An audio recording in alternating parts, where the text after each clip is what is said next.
Hello, welcome back friends. String constants क्या है? देखिए, अ string constant is a sequence of characters enclose in double codes. मतलब कि अगर हमने कोई ऐसा स्ट्रिंग पास किया है जैसे कि ये अल्फ़ा, सो ये होता है एक स्ट्रिंग कांस्टेंट, जो कि यानी कि सीक्वेंस ऑफ कैरेक्टर्स जो कि डबल कोड्स के अंदर इनक्लोज्ड है। Okay, now a string constant may consist of any combination of digits, letters, escape sequences and spaces enclosed in double quotes. यानी डबल कोट्स के अंदर में आप ऐसा स्ट्रिंग कांस्टेंट, ऐसा सीक्वेंस ऑफ कैरेक्टर्स जो कि कॉम्बिनेशन हो सकता है डिजिट्स का, लेटर्स का, एस्केप सीक्वेंस का या स्पेसेस का। फॉर एग्जांपल, अगर आपने ये पास किया एक्स डबल कोट्स के अंदर, या फिर आपने कोई अल्फ़ा न्यूमेरिक वैल्यू पास की है, या फिर आपने कोई अल्फ़ाबेटिक वैल्यू पास की है, तो ये भी एक वैलिड स्ट्रिंग कांस्टेंट है। देखिए, अब स्ट्रिंग कांस्टेंट x, जैसे कि ये हमने एक एग्जांपल लिया है स्ट्रिंग कांस्टेंट x जो कि डबल कोट्स के अंदर है। इट कंटेंस ऑफ, सॉरी ये होगा consist, it consist of character x and नल।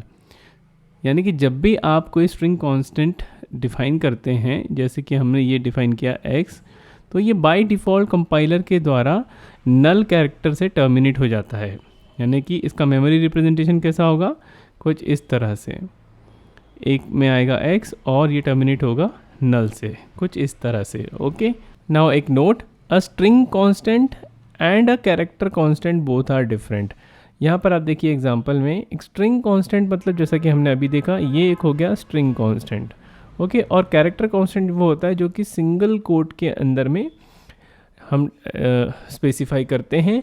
जब हम डबल कोट के अंदर में किसी अल्फ़ा न्यूमेरिक वैल्यू या फिर सीक्वेंस ऑफ कैरेक्टर को स्पेसिफाई करते हैं, जैसे कि ये है, ये है, ये है या फिर ये है, तो इसका मेमोरी रिप्रेजेंटेशन मैंने आपको बताया कि जब भी एक स्ट्रिंग कांस्टेंट को हम डिफाइन कर रहे हैं, स्पेसिफाई कर रहे हैं, तो ये एक नल कैरेक्टर से टर्मिनेट होता है। लेकिन ऐसा कैरेक्टर कांस्टेंट के साथ नहीं है, ये सिंगल बाइट पर ऑपरेट होता है। यानी ये कि सिंगल बाइट और की जो एक मेमोरी है वो उसे ऑक्यूपाई करता है, और इसमें नल कैरेक्टर का कोई रोल नहीं होता है। ओके, तो स्ट्रिंग कांस्टेंट क्या है? It is a sequence of characters, it can be a combination of letters, symbols, escape sequence, spaces, जो कि डबल कोट के अंदर स्पेसिफाइड है। ओके, नाउ कुछ इंपॉर्टेंट पॉइंट्स जो कि स्ट्रिंग कांस्टेंट से रिलेटेड हैं, जो आपको याद रखने हैं। Okay, a sequence of characters enclosed in double quotes. What is a string constant? string constant क्या है? एक sequence of characters है जो कि डबल कोट्स के अंदर में enclosed होता है, जैसे कि example alpha which is enclosed in double quote. Okay, अब एक string constant can be more than one character than the character constant length. देखिए, character constant कैसा होता है? एक सिंगल कोट के अंदर में कुछ इस तरह से रहता है, लेकिन स्ट्रिंग कांस्टेंट जो होता है वो मोर देन वन कैरेक्टर हो सकता है, जैसे कि हमने इस एग्जांपल में देखा। Okay, now third is the string constant x consist of x and null character, जो कि हमने अभी देखा। ये हमने एक स्ट्रिंग कांस्टेंट डिक्लेयर किया, तो इसका मेमोरी रिप्रेजेंटेशन कैसा होगा? जब भी हम स्ट्रिंग कांस्टेंट डिफाइन करते हैं या फिर कोई स्पेसिफाई करते हैं, तो ऑटोमेटिकली कंपाइलर जो है एक नल कैरेक्टर उसके एंड में ऐड कर देता है। यानी कि स्ट्रिंग कांस्टेंट हमेशा नल से टर्मिनेट होते हैं।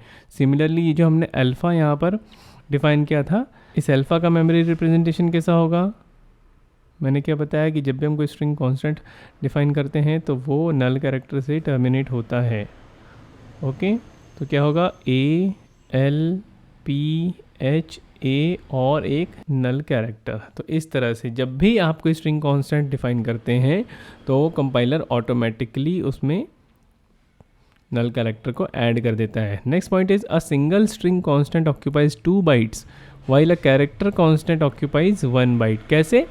जब भी हम स्ट्रिंग कांस्टेंट डिफाइन कर रहे हैं तो मेमोरी में क्या हो रहा है? एक नल कैरेक्टर ऐड हो जा रहा है, तो वो जो दूसरा बाइट है, एक बाइट हो गया हमारे कैरेक्टर का, दूसरा हो गया जो नल कैरेक्टर है उसका। तो ये हो गया, जब भी हम स्ट्रिंग कांस्टेंट डिफाइन करेंगे तो वो number of characters in the string constant plus 1 bytes का स्पेस ऑक्यूपाई करेगा। वहीं अगर कैरेक्टर कांस्टेंट की बात करें तो ये हमेशा सिंगल कैरेक्टर का होता है, दैट इज़ वाई ये हमेशा 1 बाइट का स्पेस ऑक्यूपाई करता है। ओके, वैसे अगर अल्फ़ा की बात करें तो यहाँ पर कितना होगा? 1 2 3 4 5 एंड 6 बाइट्स का होगा। क्यों?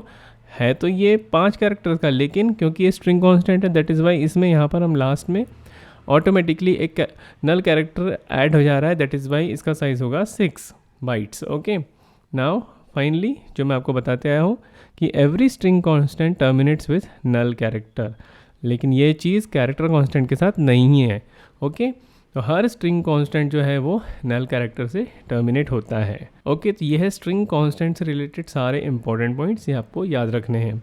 इस वीडियो में इतना ही। सी लैंग्वेज पे एक नए टॉपिक के साथ मिलूंगा मैं एक नए वीडियो में। कीप वॉचिंग स्पर्धा ज्ञान।